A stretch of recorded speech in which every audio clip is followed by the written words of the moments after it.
Engineering শিক্ষার্থীর সবচেয়ে dangerous একটা ভুল কি জানেন? সবাই চিন্তা করে জিপিএ ভিত্তিক, অর্থাৎ ভালো জিপিএ নিতে হবে, ভালো রেজাল্ট করতে হবে, এই ভিত্তিকে পড়াশোনা করে। ম্যাক্সিমাম ভালো স্টুডেন্টরা এই ভিত্তিতে পড়াশোনা করে হচ্ছে ধরাটা খায়। সো আমি আপনাদেরকে বলবো যে ভাই, আপনারা যেই পড়াশোনা করেন না কেন, মানে যেই ডিপার্টমেন্টে পড়াশোনা করেন না কেন, বা যেই ইঞ্জিনিয়ারিং প্রতিষ্ঠানে, ইউনিভার্সিটি অথবা পলিটেকনিকে পড়াশোনা করেন না কেন, আপনি যদি নাম্বারের চিন্তা করে পড়াশোনা করেন, যদি সাইডের স্কিলগুলো না শিখেন, মানে আশেপাশের যে আপনার যে সাবজেক্ট রিলেটেড স্কিলগুলো আছে ওগুলো না শিখেন, আপনি যতই জিপিএ পান কোনো লাভ হবে না।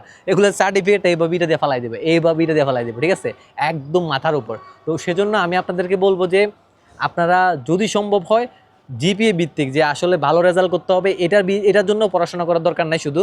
হ্যাঁ ভাই, একদম তো বাদ দিয়ে দিতে পারবেন না, ঠিক আছে, পাড়া প্রতিবেশী কি বলবো, ঠিক আছে, এটার জন্য তো বাদ দিয়ে দিতে পারবেন না, ঠিক আছে, মোটামুটি রেজাল্ট করা যায়, বাট আপনারও যে 3.5 এরকম আশেপাশে থাকলে হলো। বাট এইটা যে একদম 4 আইতে হইব, 4-এ 4 আউট অফ 4 বা না, এরকম যদি আপনি করতে পারেন খুবই ভালো। বাট আমি আপনাকে বলবো যে এইটার পিছনে সুইটা যদি আপনি টেকনিক্যাল কাজ না শিখেন বা আপনি স্কিল না শিখেন, তাহলে আপনার জন্য এই জিনিসটাই বিপজ্জনক হবে। তো সেজন্য বলবো যে শুধু শুধু টেকনিক্যাল জ্ঞানের জন্য কিন্তু আপনি যদি প্র্যাকটিক্যাল সেক্টরে যেতে চান, টেকনিক্যাল কিন্তু মোস্ট ইম্পর্ট্যান্ট। আবার আপনি যদি গভর্নমেন্ট জবের দিকে যেতে চান, সেক্ষেত্রে মুখস্থ ছাড়া কোনো উপায় নাই, ঠিক আছে।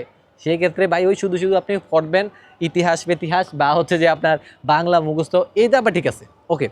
তো এই জন্য আমি আপনাদেরকে যে নিউজটা দেবো সেটা হচ্ছে যে মানে জিপিএ ভিত্তিক না, শুধু জিপিএ হচ্ছে ভালো করলে ভালো বা সিজিপিএ ভালো করলে ভালো, তবে আপনাকে যেটা করতে হবে সেটা হচ্ছে যে ভালো মানে স্কিল গ্যাদার করতে হবে, এই জিনিসটা আপনার মাথায় রাখতে হবে। যে কোনো স্কিল হতে পারে, অটোক্যাড, এস্টিমেট, যেটাই, বা আপনাদের কম্পিউটার হলে কম্পিউটারের বিভিন্ন হইতে পারে, ইলেকট্রিক্যাল হলে ইলেকট্রিক্যালের বিভিন্ন আপনাদের পার্সোনাল দক্ষ হওয়ার জন্য যে স্কিলগুলো দরকার সেগুলো আপনি গ্যাদার করতে পারেন। তো সবাই ভালো থাকবেন, সুস্থ থাকবেন, দেখা হবে পরের ভিডিওতে। আর এই ধরনের ইনফরমেশনাল ভিডিও আপনি চান কিনা সিভিল ইঞ্জিনিয়ারিং ক্লাসরুমে, সেটা কমেন্টে জানাবেন। সবাই ভালো থাকবেন, আর কে কোন পলিটেকনিকে দেখতেছেন এটা কিন্তু জানাবেন। সবাই ভালো থাকবেন, আল্লাহ হাফেজ।